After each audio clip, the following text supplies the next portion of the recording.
بسم اللہ الرحمن الرحیم۔ محترم ناظرین السلام علیکم۔ گزشتہ ویلاگ میں فصل دل کا پھل میں کو ہم نے ایک ہی نشست میں بیان کر کے فصل دل پر بہت بڑا ظلم کر دیا تھا۔ ایک ایسے اہم موضوع کہ جس پر انسان کی دنیا اور آخرت کا دار و مدار ہے، ایسے اہم موضوع کو ایک ہی نشست میں سمیٹ کر اٹھ جانا اس موضوع پر بہت بڑی زیادتی ہے۔ دراصل میرا بیٹا اور بیٹی مجھے کچھ سوچنے کا موقع ہی نہیں دیتے، بلکہ روزانہ کہتے رہتے ہیں بابا ویڈیو بناؤ، بابا ویڈیو بناؤ۔ جلد بازی میں ہم یہ بتانا بھی بھول گئے کہ فصل دل پر 4 نہیں بلکہ 7 پھل لگتے ہیں، جو یہ ہیں: پہلا پھل دنیا میں، دوسرا پھل موت کے وقت، تیسرا پھل قبر میں، چوتھا پھل پلسرات پر نجات، پانچواں پھل سایہ رحمت میں جگہ، چھٹا پھل جنت، ساتواں پھل دیدار الہی۔ اب ہم انشاءاللہ ایک ایک کر کے فصل دل کے پھل بیان کرتے رہیں گے۔ محترم ناظرین، الحمدللہ ہم اللہ تعالیٰ کی توفیق سے قرآن و حدیث کی روشنی میں یہ ثابت کر رہے ہیں کہ دل کی فصل کی کون کون سی اقسام ہیں، ان فصلوں کو پانی کہاں سے لگتا ہے، اور ان فصلوں پر پھل زندگی کے کون کون سے مرحلے پر کون کون سے لگتے ہیں۔ اب بیان کا یہ انداز ہم نے کہاں سے سیکھا ہے؟ یہ انداز بھی الحمدللہ ہم نے قرآن کریم سے ہی سیکھا ہے۔ مثلا اللہ تعالیٰ سورۃ ابراہیم علیہ السلام میں فرماتے ہیں،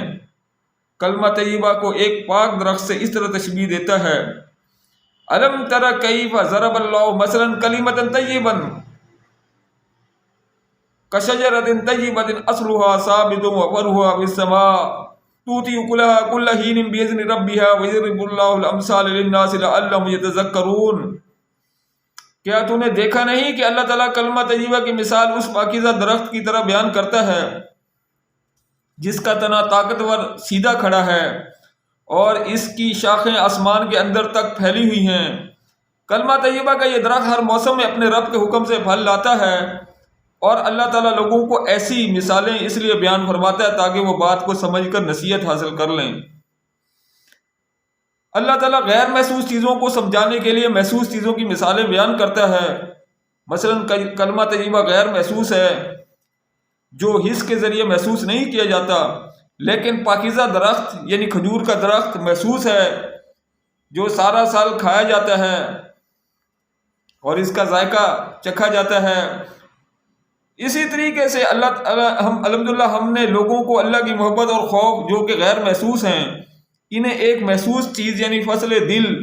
یعنی فصل اور اس کے پھل کے ذریعے سمجھانے کا طریقہ اختیار کیا ہے، کیونکہ فصل کو لوگ کھاتے ہیں اور محسوس کرتے ہیں اور اس کا ذائقہ محسوس کرتے ہیں۔ اس محسوس کے ذریعے غیر محسوس یعنی خوف اور محبت کی طرف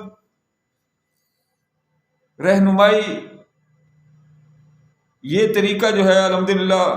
قرآن پاک سے لیا ہے۔ جس طرح اللہ تعالیٰ نے فرمایا ہے کلمہ طیبہ ہر موسم میں پھل لاتا ہے، جیسا کہ اقبال نے فرمایا بہار ہو کے خزاں لا الہ الا اللہ۔ اسی طریقے سے ہم یہ ثابت کر رہے ہیں کہ فصل دل بھی زندگی کے ہر موسم میں پھل لاتی ہے۔ مثلا یہ دنیا میں بھی پھل لاتی ہے، موت کے وقت بھی پھل لاتی ہے، قبر میں بھی، پلسرات پر بھی، اور اگلے مراحل پر بھی اللہ تعالیٰ کے فضل و کرم سے پھل لاتی ہے۔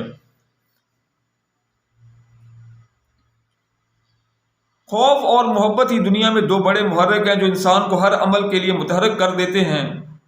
انہی کی وجہ سے انسان دنیا میں ہر اچھا کام، خواہ وہ حقوق اللہ ہو یا حقوق العباد، ٹھیک طریقے سے انجام دیتا ہے۔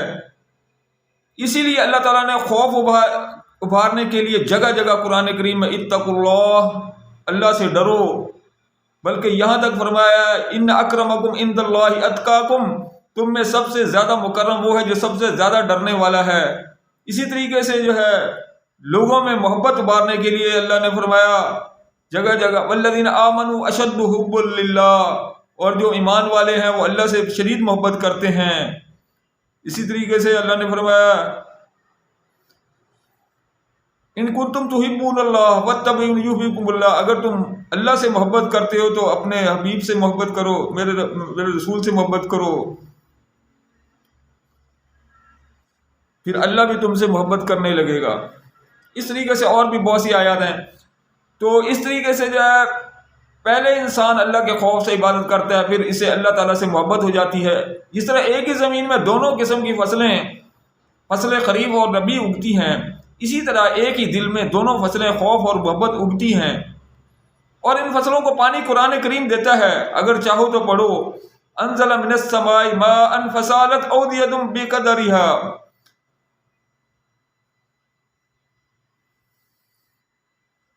قرآن کریم کے اولین مخاطب رسول اللہ صلی اللہ علیہ وسلم حضرت محمد صلی اللہ علیہ وسلم نے فرمایا کہ ہر آیت کا ایک ظاہر ہوتا ہے اور ایک باطن۔ اس آیت کا ظاہر تو یہ ہے کہ اللہ تعالیٰ نے آسمان سے بارش برسائی، پھر اس بارش سے ساری وادیاں جو ہے ان میں اپنی گنجائش کے مطابق جو ہے پانی بہنے لگا۔ اور اس آیت کا باطنی معنی جو امام قرطبی اور قاضی ثناء اللہ پانی پتی رحمۃ اللہ علیہ نے اور دیگر مفسرین نے اپنی تفاسیر میں بیان فرمایا ہے، اس آیت کا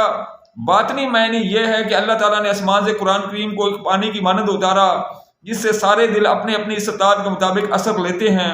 اور اپنی استطاعت کے مطابق قرآن کریم سے متاثر ہوتے ہیں۔ لہذا اس آیت کی روشنی میں الحمدللہ ثابت ہو گیا کہ لوگوں کے دلوں کی فصل کو پانی قرآن کریم دیتا ہے۔ اگر قرآن کریم اور احادیث مبارکہ پانی نہ دے تو دل کی فصل پر پھل نہیں آ سکتا۔ شروع میں جب انسان اپنے دل کی فصل کو پانی دیتا ہے تو اس کے دل میں اللہ کے خوف اور محبت کے احوال آتے جاتے رہتے ہیں، اور ان رنگوں کے آنے جانے کی وجہ سے انسان صاحب تلوین ہوتا ہے۔ لیکن جب وہ مسلسل اپنے دل کی فصل کو پانی دیتا رہتا ہے تو یہ خوف اور محبت اس کے مقامات بن جاتے ہیں، یعنی اس کی محبت اور خوف میں ٹھہراؤ آ جاتا ہے، اور وہ محبت اور خوف میں مستقیم بن جاتا ہے، اور اس کی اس حالت کو استقامت کہا جاتا ہے۔ اور اسی استقامت کی دعا ہر نماز میں اہدنا الصراط المستقیم کہہ کر مانگی جاتی ہے۔ جب انسان ساری زندگی اپنی خواہشات کو تسلیم کے خنجر سے قتل کر کے اللہ کے خوف اور محبت کی فصل کو پانی دیتا رہتا ہے تو اس کے دل پر استقامت کا پھل لگ جاتا ہے، اور وہ استقامت کا یہ پھل موت کے وقت اس طرح توڑتا ہے، ان الذین قالوا ربنا اللہ ثم استقاموا تتنزل علیہم الملائکہ اللہ تخافوا ولا تحزنوا وابشروا بالجنۃ التي كنتم توعدون نحن اولیاؤکم فی الحیاۃ الدنیا وفی الآخرہ وَلَكُمْ فِيهَا مَا تَشْتَهِي أَنفُسُكُمْ وَلَكُمْ فِيهَا مَا تَدَّعُونَ نُزُلًا مِّنْ غَفُورٍ رَحِيمٍ۔ یعنی بے شک وہ لوگ جنہوں نے یہ کہا کہ ہمارا رب اللہ ہے، اور پھر اس پر وہ جو ہے استقامت کے ساتھ ڈٹے رہے، یعنی اپنی محبت اور اللہ کے خوف میں جو ہے وہ مستقیم رہے، تو ان کے جو ہے ان پر جو ہے وہ مرتے وقت جو ہے فرشتے نازل ہوتے ہیں، تتنزل علیہم الملائکہ، ان پر موت کے وقت فرشتے نازل ہوتے ہیں، اللہ تخافوا ولا تحزنوا، کہ خوف مت کھاؤ اور غم مت کرو، یعنی یہ جو دنیا جو ہے اس کو چھوڑ کر جا رہے ہو اس کا غم مت کرو، اور آگے آنے والے حالات جو ہیں وہ ان کا خوف مت کرو۔ نحن اولیاءکم فی الحیات الدنیا وفی الآخرہ، ہم دنیا میں بھی تمہارے ساتھی تھے، آخرت میں بھی تمہارے ساتھی ہیں۔ لکم فیہا ما تشتہی انفسکم ولکم فیہا ما تدعون، تمہیں وہ سب کچھ ملے گا جو تمہارے دلوں میں خواہشات جو ہے ہیں، وہ خواہشات جو تم نے جو ہے دنیا میں جو ہے تسلیم کے خنجر سے جن خواہشات کو قتل کرتے رہے وہ بھی ملیں گی تمہیں، اور دوسری بھی ملیں گی جن کا کبھی تم نے سوچا تک نہیں، وہ بھی ملیں گی۔ وَلَكُمْ فِيهَا مَا تَدَّعُونَ، اور جن چیزوں کو جو ہے تم اپنی زبان سے بولو گے وہ بھی ملیں گی۔ نُزُلًا مِّن غَفُورٍ رَحِيمٍ، اور جو ہے یہ مہمانی جو ہے غفور الرحیم کی طرف سے ہوگی۔ وَمَا عَلَيْنَا إِلَّا الْبَلَاغُ، انشاءاللہ باقی جو ہے وہ فصل دل کے پھل جو ہے انشاءاللہ اگلی اقساط میں بیان ہوتے رہیں گے۔ وَمَا عَلَيْنَا إِلَّا الْبَلَاغُ، سبحان ربک رب العزت عما یصفون وسلام علی المرسلین والحمد للہ رب العالمین، وصلی اللہ تعالی علی خیر خلق محمد وعلی آلہ وصحبہ اجمعین برحمتک یا